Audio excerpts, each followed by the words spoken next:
Finally got some diveable water. It's getting towards the end of November, towards the end of the cray season. I'm still in hope. Hope I can get some finally clean enough to dive my good spots from last year. So let's hope.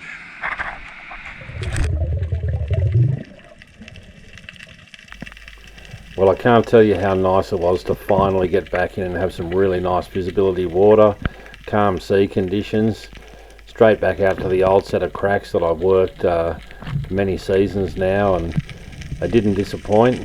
Here's a beautiful, nice, big legal backing into the crack. I first saw this guy who was out in the open, but by the time I got the camera rolling, he was backing into that crack and he couldn't go anywhere. It was a nice way to start the what I think is really the start of the lobster season for me.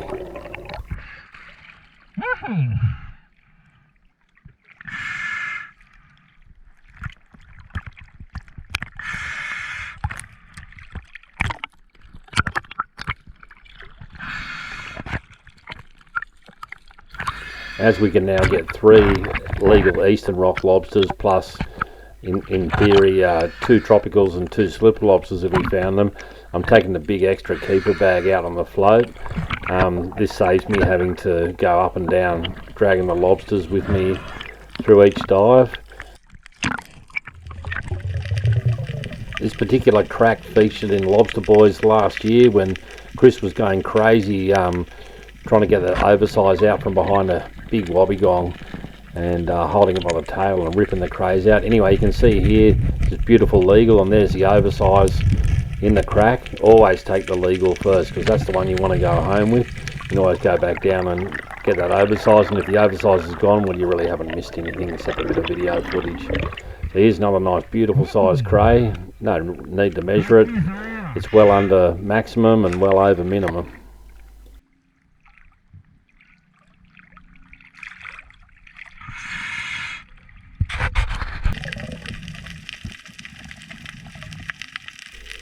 Heading back down to the same crack again, see if that oversize is still there, and it hasn't moved an inch. Just still sitting in the back there. It's a beautiful crack, this one. They can't get out of reach, and there's no wobbegong in it this time, which made it a hell of a lot easier as well and safer. So anyway, give him a bit of a shake and out he comes. After you've pulled a few of these big guys out, you soon realise which ones are definitely going to be oversized and which ones you should measure. When you see those bulges on the side of their head sticking clear of the head, almost certainly going to be oversized, so I didn't bother measuring this one. It's probably about 20 centimetres, maybe 19 and a half, but whatever it is definitely has to go back.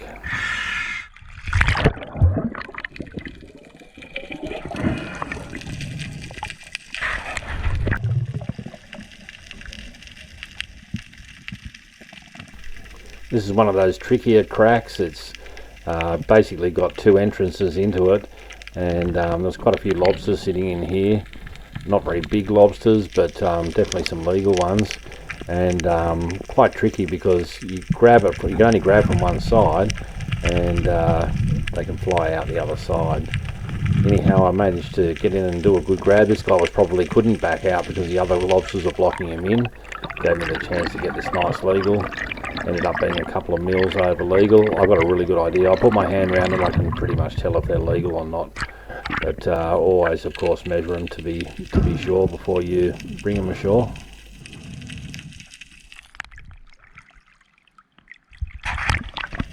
Back down to the same crack to see if I can pull another one out. Some of the lobsters have already scarpered, and it's a bit of a rookie mistake here. When you've got a double-ended hole, before you do your grab, you want to get your other hand right into the back door of that hole, so anything that comes flying out you can do a slips catch on. Anyway, I didn't. I was a bit lazy, and there you see that legal cray just bolting out the back door. If I'd had my hand there, he would have been straight into my hand.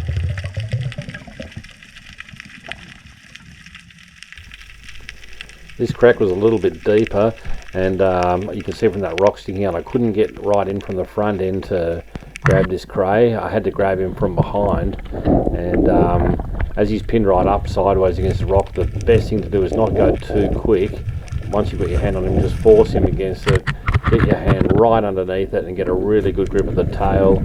It's where they're really strong. They can kick out of your grip easily, and get your other hand on and secure it. He decided to give me a big squeeze on the way up, but yeah, anyway, there's another oversize. You can see again the head, the two bits sticking out the side of the head, so he's definitely going to be oversized as well.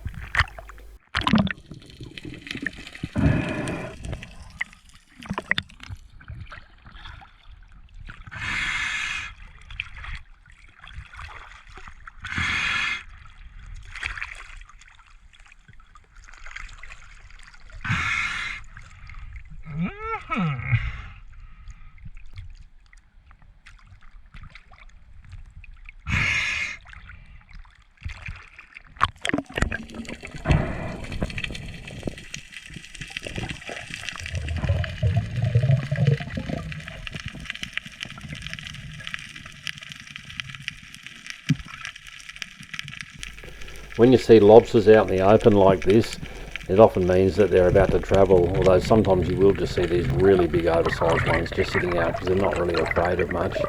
But having seen one other lobster sitting out in the open as well, and the warm water coming in, it was a bad sign, thinking that these lobsters are going to travel back out wide into the much deeper water to escape the heat. But anyway, this one was a magnificent specimen. It's just absolutely enormous cray. I've been asked before about lobsters, if you take their legs off or their antenna off, what happens, and here's a classic example. You can see this guy's got this real twisted up antenna.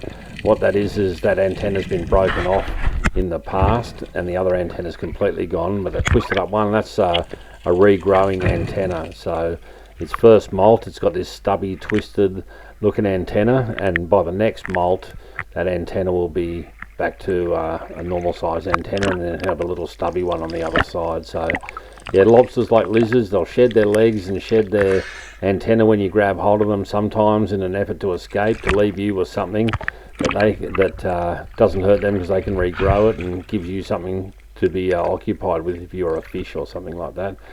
Anyway, you can see on the measure, this is way oversized. Big lobster. It's probably 23 centimeters, something like that. The 5 kilo range. Yeah, big lobster.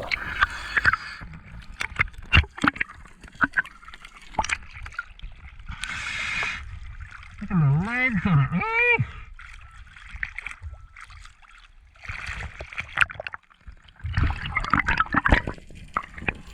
You got to watch these big front legs on them. They can do you a lot of damage. They've got a spike underneath it that you can see, and they pull that leg down, pull your finger into that spike and jam it right through you. I've got a few holes in the wetsuit now from these big guys tearing holes in it, so yeah, you've got to be a little bit cautious of them.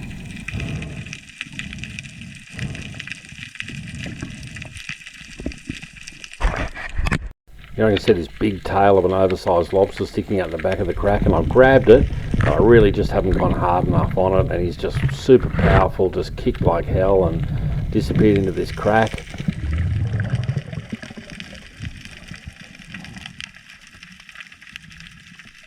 When you're in these big overhangs like this, it always pays to look up and see what might be hanging on the roof. It's very easy to overlook the slipper lobsters, and I didn't see this one for a little while, and he was right under my nose, but finally I was like, whoop, yeah, hello.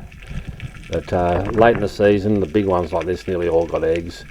So you can see they're very obvious, the fluoro orange eggs. Put that one straight back on the roof. Sometimes it doesn't matter what you do, the lobster's going to be just that little bit too far in the right crack, and doesn't matter what you do, you just can't get him out. Anyhow, this was the finish of my dive. You can see tantalisingly close, but just can't quite grab it.